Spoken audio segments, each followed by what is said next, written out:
I'm joined by Mrs. Jyoti Mayal. She's president of Travel Agents Association of India. She is also vice chairperson of FAITH, which is Federation of Association of Tourism and Hospitality, and she is part of NSDC, which is Skilling Department of Government of India. Ma'am, you hold many hats, but this time your challenge is different. Tell us something about the challenge at hand and what is the uh, what you're seeking from your voters. Oh, my challenge of elections. Well, I work very selflessly for the industry, and that's the way I've been always.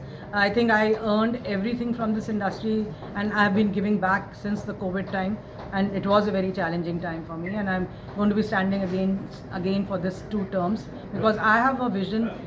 I had a vision which got little bit carried off the track because of COVID, but then I still completed much more than what I had envisaged for.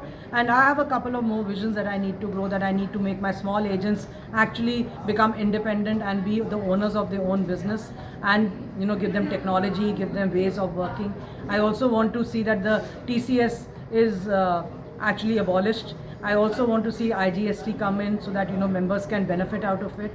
I also need to see that they get commissions from all the stakeholders, including the ones we are driving visas to, we are doing hotels, we are doing any service that we give to a client should be protected by the stakeholder himself and the service provider.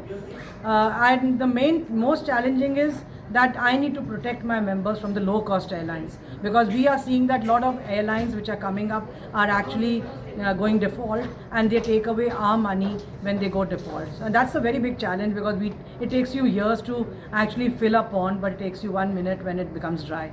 So I think we need to work on those lines and see how I can protect all the members. So I'm trying to bring in a very strong insurance policy for the low cost airlines, so that all our members and the consumer, which is very important of every country, the consumer needs to be protected, and that's what I'm working on. I do a lot of other things besides skilling, what you spoke on. I'm the chairperson for the Tourism and Hospitality Skill Council. We are working selflessly. It's a non-profitable organization under the Ministry of Skill Development. We are working very closely with the government and Ministry of Tourism also to see how we can skill people, because the more we skill, more jobs will come in, and more jobs will come in, India shines. And India's growing to be the largest economy in the world. So that's the growth I see of tourism. So we need to quickly skill those people to say that it happens. And only associations and the Skill Council working together can drive it. But I stand here for the members and for the right that I need to be the face and the person coming on strong. And that which is what I do when I sit in the powerhouse, which is Delhi, because only person sitting in Delhi can drive it. No one from outside can come and drive this at all, because the government doesn't listen to, we are at their beck and call, not that they are at our beck and call, and we are called at any last moment. I have done a lot in the last 5 years, especially after COVID. The 2 years have been just trying to everyone business to revive, and I've supported them for each and everything. Right from starting of the airlines, for the airlines to come on the GDSs, that they were going direct, then to talk about visas, opening of missions, working with VFS, BLS, working with all the stakeholders to say that the best comes forward for all the industry. One important thing that you talked about is insurance funds for your members, Yes. for your small members, because they don't have anything to mortgage on, and so they need fund. But at the same time, you also talked about the amount of revenue that your association members, individuals generate for the country, and they don't get a benefit out of that.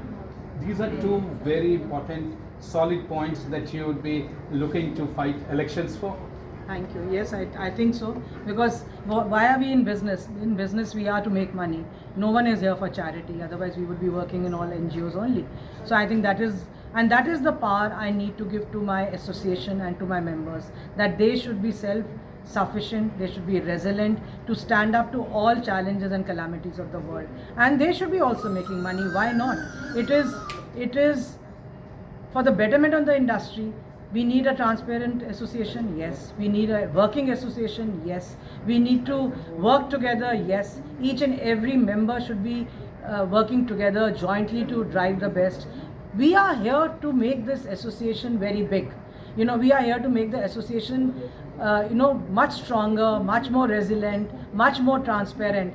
And we have to do it collectively. And that's why I don't believe in talking against my opposition. I don't believe in talking against anyone. I just say, I have groomed people in this industry in all my life. I have stood with them all my life. For me, they are an extended family. I have no grudge against anyone. I don't Living judge for people. 4 decades in an industry makes you a veteran, but also the guiding principle. But more important is when we see COVID and how it had been. I remember that day at Ashoka Hotel when the tour operators were given some funds by the government of India. It was a good, nice gesture at that point of time when everything was all gloom and doom. How does the industry survive? How does the industry move from there on? And because you have talked time and again about making India the tourism hub both for inbound and outbound, because unless until you get outside tourists to India and get Indian tourists to move around the world, you don't make money, and it is not a viable business, as you rightly put it. Yes. So when I remember the Ashoka Hotel, when some money was actually, thank you for reminding that, because I think that time the biggest challenge was that most of our travel agents or our association members were not registered on Ministry of Tourism website. So when the members are not registered, so no one really got any money. There were a handful of them who've been working or who registered themselves, because there were multiple challenges of registration for the said MDA. And it was happening for the first time. Yeah, and everyone thinks that they don't need to be members of another association or another portal. But I think that's what showed us, how strong it is and how we have to do it. So that is the reason when this new website is being made of Incredible India, was my first suggestion to them that every member who registers name should be there on the website, so that everyone can drive the business that they should be getting. It is also, I mean, just to interrupt you, Yeah. because in Ministry of Education now all colleges, all universities have to get on board. I think that is the right way for the tourism sector, because it is such a big sector and such a wide set of people who work in, whether it is airline, whether it is ticketing, whether it is events, whether it is MICE, whether it is property. It is such a wide variety of people who are associated, and they are the one who are bringing maximum number of businesses for India. Absolutely. So that's why I also say this, so that everyone needs to be registered, but the rules and regulations should be easier. I keep emphasizing on ease of doing business and ease of travel, ease of tourism, because that is what drives everything, firstly. Secondly, when you just spoke about, the value chain, who all are come into tourism, how huge is the tourism industry? It starts evenly from the person who's making crafts on the ground. That's carried forward. So And when doing some at some very remote place in some village exactly. in the country. How do we make him also sell his products? How do we? So the value chain of tourism is too huge. That's why our government and the Prime Minister keeps saying this. Okay, you have to build this. You have to create tourism. He is very right in this aspect, because the tourism has a huge value chain. We get selfish in ourselves and say association, but I think we need to look right from the ground level to the person who's the end all. Because we need to empower everyone, empowering people while we go, while we grow. It could be the woman, it could be the man. Maybe the woman needs an extra push in our country. We need to do that. We need to see that the women come out. We need to see that they become self-sufficient to give 2 pieces of bread in their own families. They should be able to educate the children. But this is how we as associations should work more on. We should have a wider scope of working, not only limited to what is making business and money for us, but we need to do in a much more broader aspect of the country. When GST came, everybody talked about that they'll be at loss, but then in the net gain is all the people who are involved. They get a better loan, they get better money, they are now better audited, they are better recognized in government. And I have seen that in Modi 3.0, you have developed a very good understanding with the current tourism minister, and that program at Greater Noida was a roaring success, and thanks to the teamwork that the people that you brought together. Yes, I And think and the lot of diplomacy and all the world diplomats were there. Yeah, I always say that you should have your voice strong. You should speak for your right. You should not have any selfishness in that, and that's what I believe in. And I think that's what Jyoti Mayal stands for today, because she is unbiased and she has, she doesn't actually want to pull anyone down. She just wants to walk with everyone. She wants to be liked by everyone, because that's my strength. I love people around me. I love doing things for people. And that is why I feel that even with the government, I may be speaking very strongly. And for that, I was the only speaker taken from the on G20. I was the only person allowed to speak. And there also the minister told me, ये मत बोलना, ऐसे आप फिक्र नहीं करिए. मेरे को आपसे लड़ना है, मेरे को दुनिया को नहीं लड़ के दिखाना कि हम क्या लड़ रहे हैं. लड़ाइयाँ मेरे लिए नहीं है, लड़ाइयाँ मेरे members के लिए है, मेरी industry के लिए है. I'm not saying anything wrong, and that is why I talk about private partnership. I keep telling my members, you also need to invest and get back to the government. Government, you can't be standing with the bowl always कि हमें दीजिए, कुछ आप भी दीजिए. And that's why when the Arabian Travel Mart में road show किया, the inbound, which no other association got do it. I'm not a total inbound association, but I still came forward and I said, I will do it for you. And at the Arabian Travel Market in Dubai, I got 220 stakeholders together for the Ministry of Tourism to say, I will invest in my own business. I need inbound business. Why wouldn't I invest in it when I need it? One last question, Yeah. ma'am. How do you see the Indian tourism industry now, whether with inbound and outbound? How do you analyze the whole aspect? Because we have benchmark, we are now still stuck with COVID, pre-COVID, post-COVID, during COVID. I think no one can stop tourism, because what is tourism? Tourism is the people-to-people connect.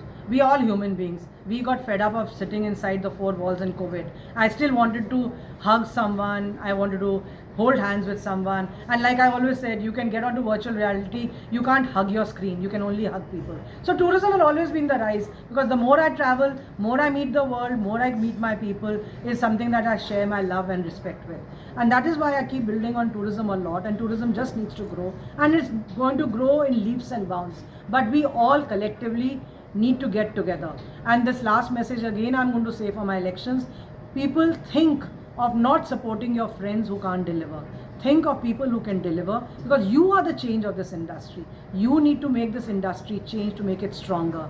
We all have friends. I have friends everywhere. I don't believe in not having friends everywhere. They're all my friends. But let's build this industry and bring it to the right platform, that we are a voice by itself and we can stand up to our own challenges. Once again, ma'am, thank you for talking to Vision Television World, and also wish you all the best for this election, forthcoming election. And I hope your 4 decades of your time, energy, investment will only bring the industry bigger, make the industry more viable and more stronger, like the country that we in India is striving to be 3rd largest country in the world. Yes, absolutely. Thank you so much for hearing me out, and I just hope that we can flourish as a country, because India is a beautiful country, and it needs to go in. We need to travel to every nook and corner and make them to come to every nook and corner of ours. Thank you very much. With camera person Deepak, Pranab Prakhar reporting for Vision Television World.